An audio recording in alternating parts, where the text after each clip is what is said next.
bonjour à tous les amis de Vue du Droit. Alors, j'ai finalement décidé de faire une petite vidéo pour commenter la décision, l'ordonnance. Ce n'est pas un jugement, c'est bien une ordonnance, j'y reviendrai, l'ordonnance rendue par la Cour internationale de justice dans le contentieux qui opposait l'Afrique du Sud à Israël. J'ai décidé de le faire parce que lorsqu'elle a été rendue, j'ai présenté quelques commentaires sur cette chaîne d'ailleurs, ailleurs, dans d'autres endroits, sur d'autres supports, et j'ai dit le caractère positif de cette décision pour la suite. Malheureusement, j'ai constaté que beaucoup de commentateurs, y compris des gens très respectables pour lesquels j'ai parfois de l'admiration, ces gens-là ont été déçus par la décision, et ils ont été déçus à cause de ce réflexe, de ce défaut qu'on rencontre souvent dans les commentaires par les profanes, dans les commentaires de décisions judiciaires. Ils ont été déçus qu'elles n'apportent pas une solution au problème, une solution immédiate au problème qui leur tient à cœur, c'est-à-dire que le génocide en cours, génocide c'est leur qualification, je dois être honnête et dire que c'est également la mienne, qu'il n'y ait pas eu une décision ordonnant l'arrêt de ce génocide. Je pense que c'est une mauvaise façon de présenter les choses pour deux raisons. D'abord, ça n'est pas conforme à la dimension juridique et judiciaire de cette affaire. Je vais y revenir, je vais m'expliquer là-dessus. Et ensuite, sur le plan politique, c'est une démarche qui n'est pas bonne. Elle consiste à dire qu'il ne s'est rien passé, que la décision n'aura aucune conséquence. Or, c'est faux. Or, c'est faux. Et il ne faut pas tomber dans ce travers en disant elle n'a pas ordonné l'arrêt immédiat du génocide, elle n'a pas envoyé Netanyahou, qui le mérite, grand Dieu, devant la Cour pénale internationale, elle n'a pas bombardé Tel Aviv. Non, non, non, non, non. Cette décision n'était pas destinée à ça, à obtenir immédiatement une mesure qui aurait fait plaisir à ses commentateurs. Non, c'est pas comme ça que ça fonctionne. Donc, j'ai pensé qu'il était utile de revenir là-dessus, de donner à nouveau mon sentiment sur le caractère positif. Et cette appréciation permet de voir comment on va pouvoir s'en servir. Quelles seront ses conséquences, bien évidemment, et comment on va pouvoir s'en servir dans le combat pour obtenir que cesse le massacre de Gaza. Parce que c'est ça qui est en jeu. Et la Cour internationale de justice n'avait pas ces moyens, et dans le cadre de ce qu'ils étaient, elle a rendu, à mon avis, la moins mauvaise décision qu'elle pouvait rendre. Voilà. Bon, eh bien écoutez, allons-y. D'abord, je vous propose que l'on parle un peu de ce que cette juridiction curieuse représente. Qu'est-ce que c'est? Ça n'est pas, et c'est très important de le dire, la Cour pénale internationale, parce que j'en ai entendu des confusions à ce sujet. Alors, qu'est-ce que la CIJ? D'abord, je vais commencer par dire ce qu'elle n'est pas. Elle n'est pas la Cour pénale internationale, qui est une structure qui a été créée relativement récemment, je ne me rappelle plus exactement quand, il y a peut-être un peu plus d'une trentaine d'années, c'était au moment de la Yougoslavie, des guerres en Yougoslavie et de l'éclatement de la Yougoslavie.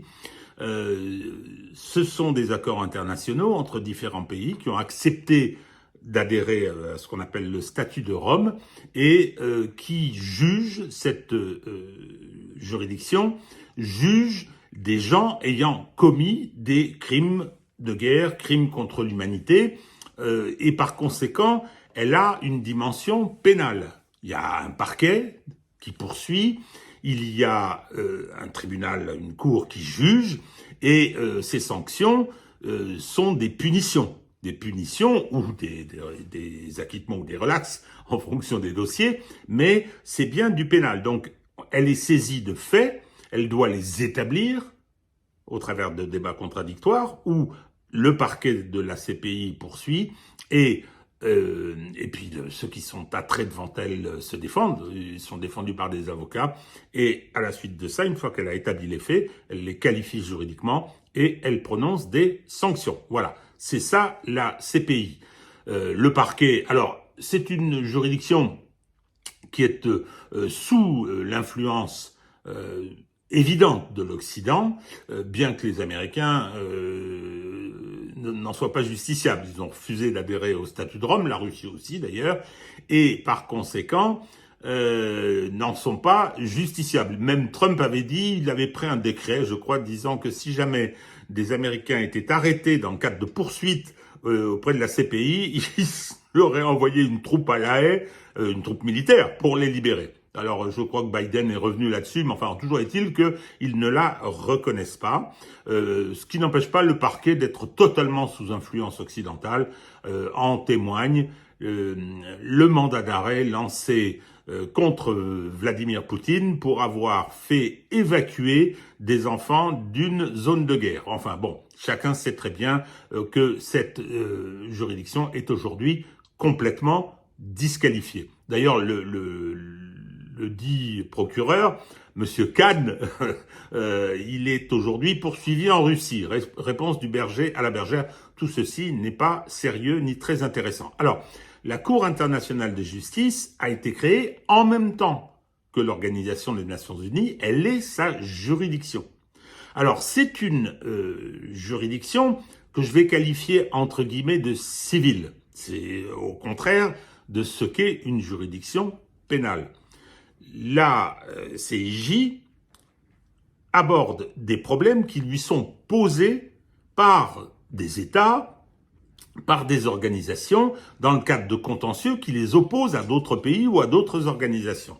Donc, ce statut de la CPI en fait une juridiction qui n'est pas pénale. Bien, donc, c'est le traitement des affaires entre parties. Son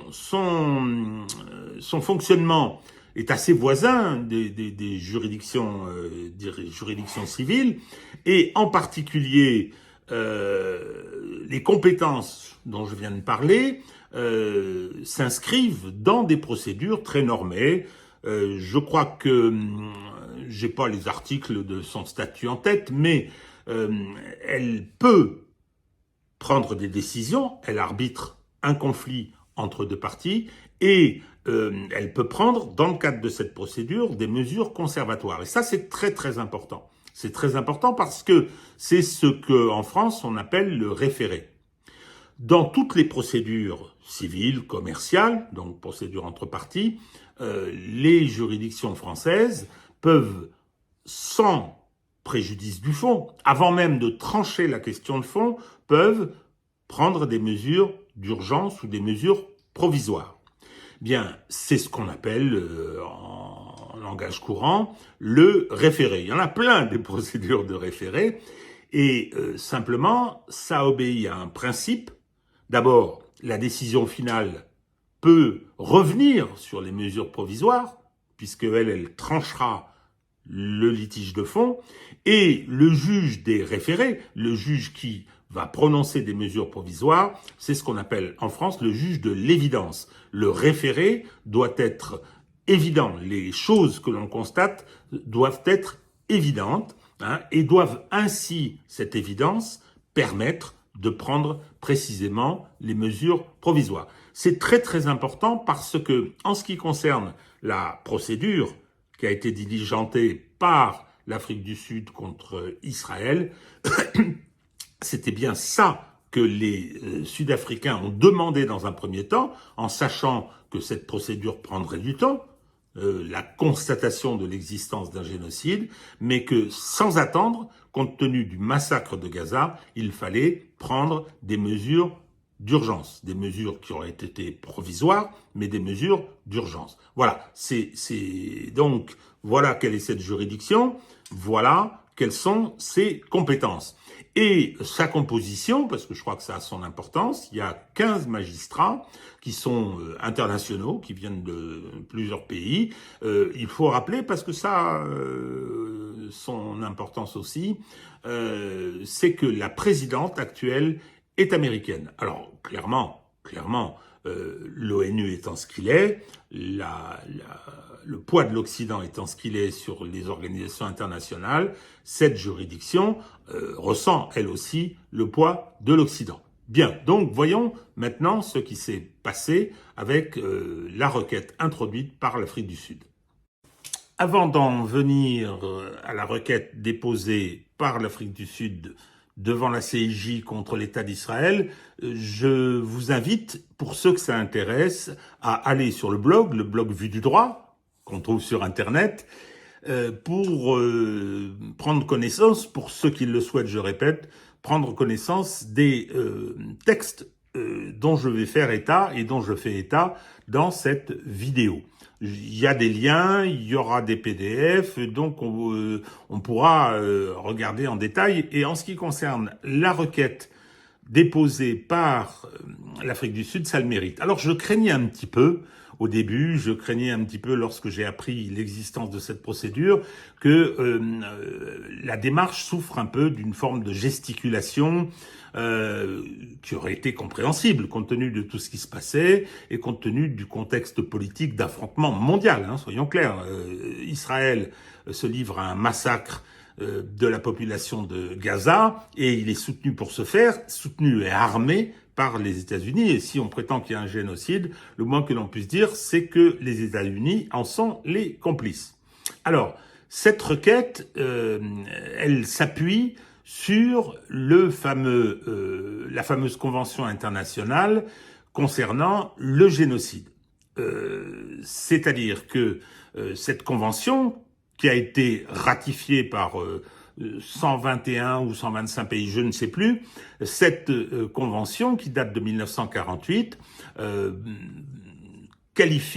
caractérise ce que, en droit international, on considère comme étant un génocide et documente les obligations qui s'imposent aux États, qu'ils soient d'ailleurs signataires ou pas. Je vais lire ce que dit le statut. La Convention fait obligation aux États parties de prendre des mesures pour prévenir et réprimer le crime de génocide, notamment en adoptant une législation sur le sujet, donc législation interne, et en punissant les personnes coupables, qu'elles soient des gouvernants, des fonctionnaires ou des particuliers.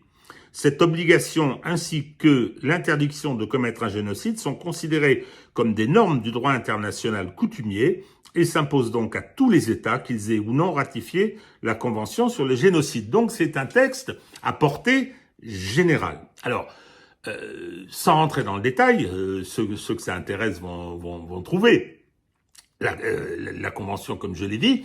Le problème, c'est que le génocide se caractérise d'abord par des faits, par des actes. Par exemple, l'épuration ethnique est un acte qui peut être constitutif, à condition de se combiner avec d'autres, qui peut être constitutif d'un génocide, une indication qu'un génocide est en cours. Il y a d'autres choses, bien évidemment, d'autres critères matériels, d'autres critères factuels. Et à ces critères factuels s'ajoute un critère organique, c'est-à-dire que il faut qu'on puisse caractériser une intention génocidaire. Une intention génocidaire, alors la convention n'existait pas, mais l'intention génocidaire de l'Allemagne concernant la communauté juive était tout à fait évidente. À mon avis, elle l'était aussi en ce qui concernait les Slaves qui peuplaient l'Union soviétique. L'intention génocidaire des Hutus dans les massacres qui ont eu lieu en Afrique centrale était également évidente. C'était pas un État qui l'avait décidé, mais la volonté, le massacre des Tutsis, pardon, je suis en train d'inverser, le massacre des Tutsis, les Hutus avaient l'intention génocidaire et cette intention a été parfaitement établie. Alors, la requête sud-africaine est remarquable. Elle est remarquable parce que elle pointe toute une série de faits, toute une série de comportements, et pour chacun de ces comportements, elle documente également l'intention des gouvernements d'Israël. L'intention de ceux qui les dirigent, l'intention des chefs de l'armée, par exemple. Et ça, c'est tout à fait passionnant. Elle fait 84 pages. Et ce qui est d'autant plus intéressant, c'est que la requête revient sur les 70 ans d'occupation. Elle ne dit pas qu'il y a un génocide depuis le début, c'est pas ça du tout. Mais elle montre bien qu'il y a une logique particulière dans l'attitude d'Israël vis-à-vis des Palestiniens et que cette logique fait apparaître ce qui se passe à Gaza comme étant un génocide. C'est la position de la République sud-africaine. Donc, ce qui est assez remarquable, c'est que chacun remarquable dans la requête, c'est que chacun des éléments factuels, des éléments matériels, est documenté également, est articulé avec des décisions, des prises de position des dirigeants et de l'État israélien. Et dans la période récente, quand M. Netanyahou vient dire, par référence à la Bible et au massacre d'Amalek, alors je vais rappeler ce que c'est que le massacre d'Amalek dans la Bible, c'est-à-dire c'est un peuple qui était un peuple ennemi du peuple juif, sur lequel leur Dieu donne l'ordre de les exterminer tous. Le roi juif ayant épargné le roi des Amalek, il sera déchu par ce Dieu particulièrement jaloux et particulièrement brutal. Donc Netanyahou fait un discours dans lequel il fait référence à ce texte-là, en disant, voilà, nous sommes la lumière, ils sont le mal, ils sont l'obscurité, donc nous n'avons pas oublié Amalek et nous allons, il ne dit pas exactement ces termes, nous allons faire la même chose. Alors bien évidemment, on peut parler de la phrase terrible du président israélien Herzog disant « Il n'y a pas de civils innocents à Gaza », alors qu'il y a des nourrissons de quelques jours qui ont été tués du fait du comportement de l'armée israélienne, et puis d'ailleurs lequel président de la République est ensuite allé a paraffé sa signature sur les obus et les bombes qui allaient être lancés sur les malheureuses populations civiles de Gaza. Il y a bien évidemment les animaux humains de Yoav Galan, il y a eu plein de déclarations. Alors bon, je parle pas des déclarations d'imbéciles TikTok, de soldats qui dansent pas loin des cadavres, etc. Ça, malheureusement, toutes les guerres en véhiculent, mais ça ne veut pas dire que pour autant il y a un génocide. En revanche, les déclarations que l'on trouve, et j'insiste, il y a une documentation pléthorique là-dessus, relève des responsables et des dirigeants de l'État israélien. Donc, cette requête est assez accablante. Elle constitue un réquisitoire assez terrible sur la façon, et depuis longtemps, Israël traite le problème palestinien. On avait fait une vidéo sur le passé, sur la création de l'État d'Israël. Là, il s'agit d'une vision qui est une vision partisane, c'est normal. C'est le demandeur qui considère que Israël commet actuellement un génocide et il demande qu'il y soit mis fin.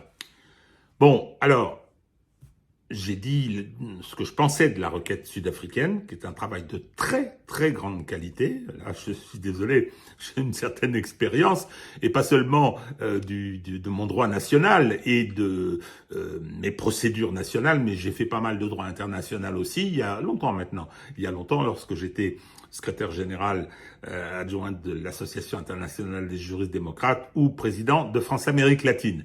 Donc, devant, y compris des instances internationales. Donc, le travail est un travail de très grande qualité et qui a donné une grande dignité au débat. Je crois que ça, c'était tout à fait essentiel. On est sorti un peu des polémiques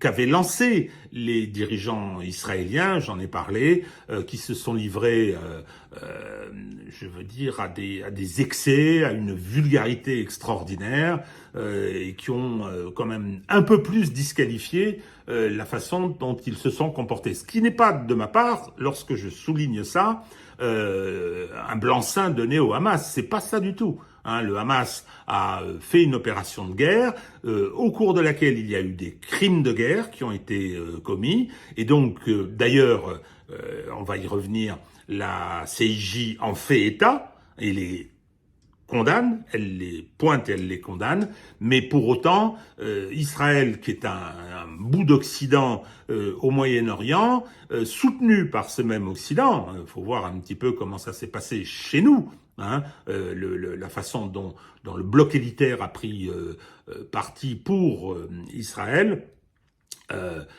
aurait dû inciter les dirigeants israéliens à éviter les excès qui ont été les leurs. Je parle sur le plan verbal. Donc, on a une procédure qui se déroule. Les intérêts de l'Afrique du Sud ont été plaidés au soutien de leur requête. Les Israéliens, débat contradictoire normal, ont pu répondre. Alors, je note une particularité de notre cher pays, c'est-à-dire que France Télévisions a fait état des arguments de l'Afrique du Sud, mais a passé en direct les plaidoiries des avocats d'Israël. Je trouve ça très bien qu'on passe en direct les plaidoiries, mais ça aurait peut-être été pas mal de ne pas faire de poids, de mesure, et ça en dit long sur le niveau des médias mainstream dans notre pays, parce que il y a eu, j'imagine, aucun ordre qui a été donné d'en haut pour que France Télévisions se déshonore, mais que le déshonneur ne leur fait pas peur et ils l'ont fait spontanément. Alors, quels étaient les arguments d'Israël ? Fort normalement, Israël a considéré que les critères de la Convention sur le génocide n'étaient pas réunis. C'est-à-dire que les faits étaient contestés et les intentions génocidaires l'étaient, surtout. Un certain nombre de faits qui n'étaient pas discutables étaient ramenés à un contexte différent, c'est-à-dire à une absence de volonté de la part du gouvernement israélien de procéder à une stratégie, de mettre en œuvre une stratégie qui puisse être considérée comme un génocide. C'est toujours cette notion d'élément moral, d'élément intentionnel qui est indispensable, qu'il faut pouvoir établir pour qu'il y ait un génocide. Et puis il y a eu une deuxième série d'arguments autour de la recevabilité de la procédure de l'Afrique du Sud. C'est la procédure.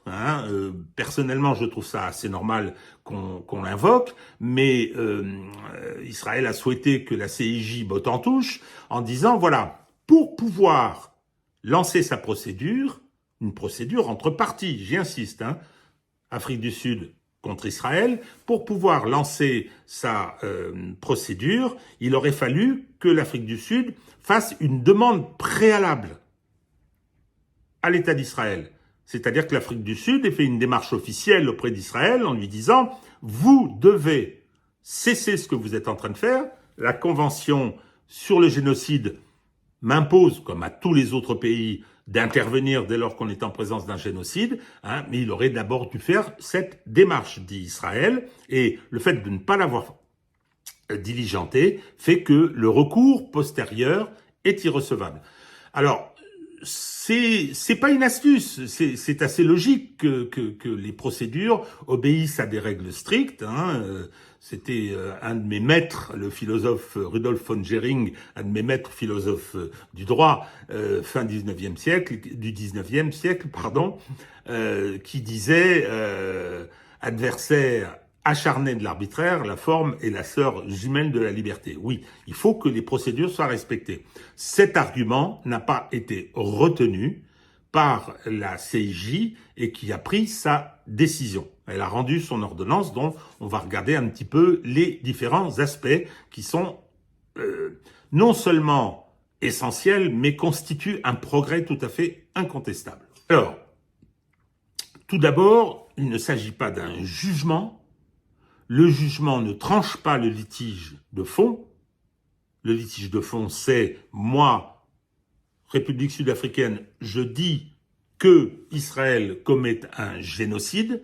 La Cour ne tranche pas cette question et à mon avis, elle ne le pouvait pas. Mais dans l'urgence et face à l'évidence, elle prend une ordonnance. Jugement, ordonnance, ce ne sont pas les mêmes décisions. Le statut juridique n'est pas le même.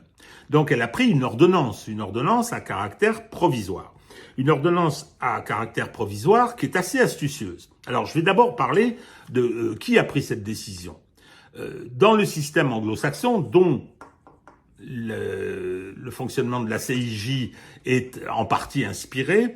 Les juges qui, dans le délibéré, ne sont pas de l'avis de la majorité, sur la base de laquelle la décision est prise, eh bien, les juges peuvent faire état de ce qu'ils en pensent et publier ce qu'on appelle leurs opinions dissidentes.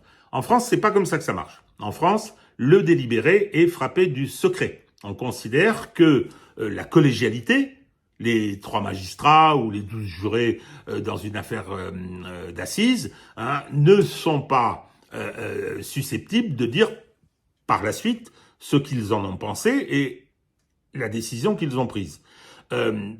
Enfin, la décision qu'ils souhaitaient voir prise. Sachant que le secret porte non seulement sur leur opinion, mais sur la façon dont le délibéré s'est déroulé, c'est-à-dire qu'on ne veut pas savoir qui était pour quelle solution. Et ça, c'est une façon de protéger les juges, jury populaire ou pas, qui participent à une décision. C'est pas le mode de fonctionnement anglo-saxon, c'est différent, on va pas rentrer ici dans le détail philosophique que ça recouvre. Toujours est-il que sur les 15 juges de la CIJ, il n'y a eu qu'une opinion dissidente, celle du magistrat ougandais qui a refusé de suivre les 14 autres.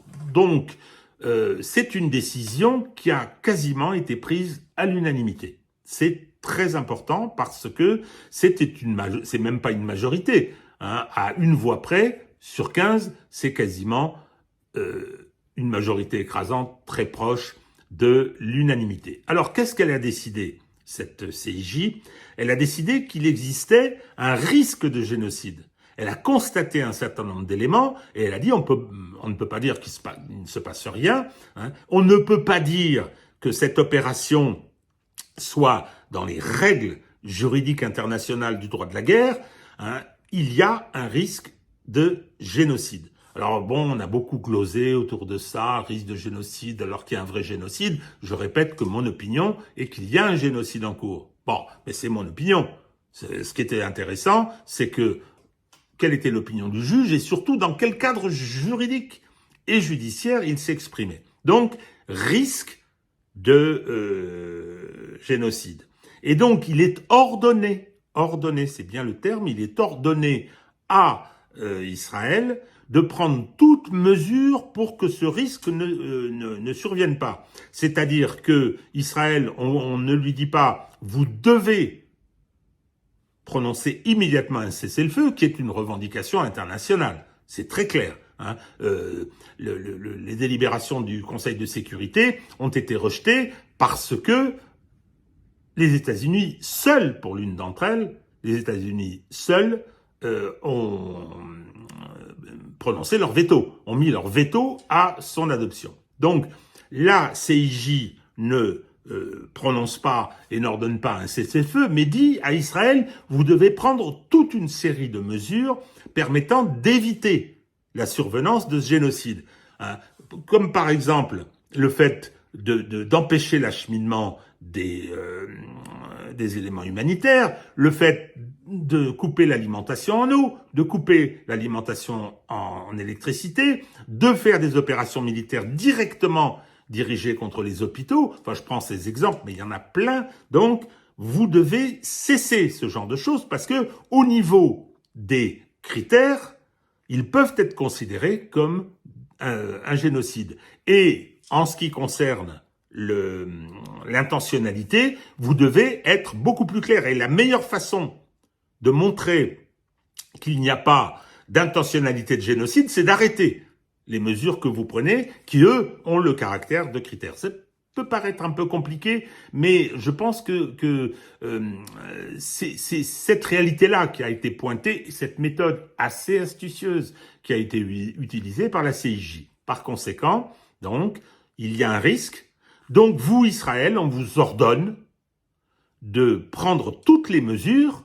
Il y en a certaines qui sont indiquées, puis sinon, c'est à vous de voir. Un certain nombre de ces mesures doivent être prises pour empêcher la survenance du risque.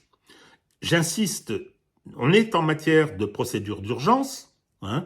C'est l'article 74, je crois, du statut de la CIJ qui dit que quand il y a une mesure d'urgence, l'affaire où il y a une demande de mesure d'urgence devient prioritaire sur toutes les autres. Je crois que c'est l'article 74 de son statut. Donc, voilà, on prend une mesure d'urgence, on ne pouvait pas prendre en fonction des éléments du dossier, en fonction du cadre procédural, on pouvait difficilement aller plus loin parce que ça aurait été tranché le litige au fond. Alors ça peut paraître bizarre parce que tout le monde souhaite que le massacre s'arrête, mais la voie utilisée magnifiquement par l'Afrique du Sud. Quand je dis magnifiquement, moi j'ai un souvenir. J'ai été l'avocat de l'ANC à l'époque de l'apartheid pour certaines missions. J'ai suivi ça. Je pensais que tout ça finirait dans le sang et grâce à Nelson Mandela, acceptant d'être un pacificateur après 27 ans de détention, ça ne s'est pas passé de cette façon-là. Je dis pas que c'est le paradis aujourd'hui en Afrique du Sud, à cause surtout des problèmes sociaux, mais le fait que le pays de l'apartheid, le pays de Nelson Mandela ait pris cette responsabilité, moi c'est quelque chose qui m'a beaucoup touché. C'est un acte courageux et c'est une voie que eux au moins ont prise. Parce que j'aimerais bien savoir ce que la France a fait dans cette affaire. Et donc, par conséquent, je déplore que mon pays n'ait pas su prendre les responsabilités qui, à mon avis, incombent à la France. Pas le général de Gaulle qui m'aurait contredit. Et par conséquent, cette procédure, elle avait ses limites. La plus belle des femmes ne peut donner que ce qu'elle a. Elle avait ses limites. Toujours est-il que mon sentiment, ma position de spécialiste, c'est que la CIJ a été au plus loin qu'elle pouvait. Et ce d'autant, il ne faut pas oublier une chose, c'est que elle a ordonné à Israël de prendre les mesures et elle les a reconvoquées dans un mois pour faire le bilan des mesures et pour faire le bilan de la situation ainsi créée par les mesures qu'elle doit prendre. Bien. Alors, quelles conséquences ça vous allez me dire, la CIJ n'a pas une armée, n'a pas de gendarmes, n'a pas de huissiers qui vont faire exécuter et mettre Netanyahou en prison. Ça, en prison, Netanyahou, il dira, mais ce sont les magistrats israéliens qui s'en occuperont. Toujours est-il que non, mais c'est une décision qui a une valeur normative et qui s'impose et qui est opposable à tous les pays signataires de la Convention sur le génocide. Par conséquent, ces pays-là doivent demander, doivent exiger qu'Israël applique cette ordonnance. Ce que, naturellement, la France ne fait pas. Monsieur Macron part en voyage princier pendant qu'il y a une insurrection agricole dans son pays. Bon, on va pas revenir là-dessus. Chacun sait très bien ce que je pense de tout ça. Mais voilà, on peut, les pays qui décideraient d'appliquer des sanctions à Israël seraient en droit de le faire si Israël ne prend pas ces mesures. Alors, j'imagine que tout le monde va attendre ce fameux délai d'un mois pour savoir ce qu'Israël a fait à ce moment-là et d'autres mesures pourraient être envisagées. De la même façon, il faudra ressaisir le Conseil de sécurité pour là demander que celui-ci ordonne, parce que lui, il a des moyens, y compris normatifs et coercitifs, le Conseil de sécurité. Enfin, vous me direz, qui ont leurs limites, parce que le nombre de délibérations de l'Assemblée générale de l'ONU et du Conseil de sécurité qui ont été violées régulièrement par Israël, elles ne se comptent plus. Toujours est-il que ça crée un rapport de force international qui est, je pense, positif pour le peuple palestinien. Ça va pas être sa solution, ça va pas être l'arrêt immédiat du massacre, mais ça crée une situation internationale, ça crée un rapport de force qui met les États-Unis en grande difficulté, en pleine période électorale, et je crois que les choses vont dans une direction. Alors, je ne vais pas dire les choses vont dans le bon sens, c'est pas comme ça que ça se passe, mais en matière de politique internationale en particulier, il aurait été bien évidemment préférable d'avoir une décision qui ordonne un cessez-le-feu à Israël, mais il faut tenir compte des réalités. On ne fait pas de politique en dehors des réalités, disait le général de Gaulle. Et par conséquent, il faut utiliser ce qui constitue un levier. Et ce qui constitue un levier aussi vis-à-vis du Sud global.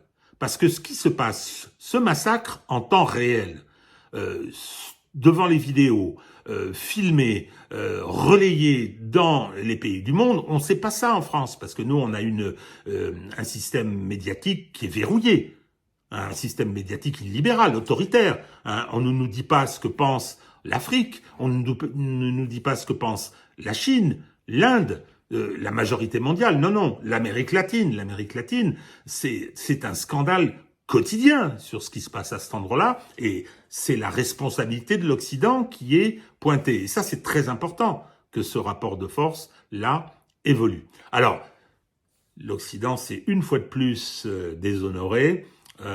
On sait que Israël a tué presque 100 journalistes à Gaza. Dommages collatéraux ou volonté délibérée pour certains, j'entends plusieurs sons de cette nature. On peut se poser la question, compte tenu de la brutalité qui a été utilisée et affichée depuis le début. Et ensuite, il y a eu la suspension des subventions à l'organisation, je crois que c'est URNWA, je ne saurais pas le prononcer, qui a été réalisée au motif que 12 membres de cette structure de l'ONU, qui est une structure officielle, qui a été créée en 1948 après la création de l'État d'Israël, après sa déclaration unilatérale d'indépendance, que cette organisation qui a été créée pour prendre en charge et aider les réfugiés palestiniens, donc j'insiste, qui est une structure de l'ONU, 12 de ses membres à Gaza auraient eu des liens avec le Hamas. Certains disent, je crois avoir lu que certains auraient caché des otages, ou retenu plutôt que retenu des otages israéliens chez eux. Je ne sais pas. Ce que je sais, c'est qu'il y a 150 employés de cette structure qui ont été tués dans le massacre de Gaza, commencé depuis le 7 octobre. Et par conséquent, le prétexte qui a été utilisé pour suspendre ce financement, il a un objectif, moi, qui m'a sauté aux yeux. C'est justement plus de journalistes, plus d'humanitaires officiels de l'ONU, dont le discours, dont les témoignages sont tout à fait essentiels, ne peuvent plus justement porter ce témoignage dans le cadre du retour devant la CIJ au bout d'un mois. Tout ça est scandaleux. Et là, je parle pas d'Israël. Israël, on sait ce qu'il en fait. Il mène le combat qu'il entend mener. Mais les pays occidentaux qui ont accepté cette suspension portent là aussi une lourde responsabilité. Je constate que si la France l'a fait, en tout cas, l'Espagne, elle ne l'a pas fait. Elle a, de ce point de vue-là, sauvé l'honneur. Bien, l'honneur de l'Union européenne pour prendre cet exemple. Voilà. Donc, cette décision est très importante. Elle est très importante parce que elle crée un précédent. Elle crée un précédent. Elle montre que la voie du droit international, la voie des rapports de force dans la mise en œuvre de ce droit international doit être utilisée. C'est pas la seule solution, bien évidemment.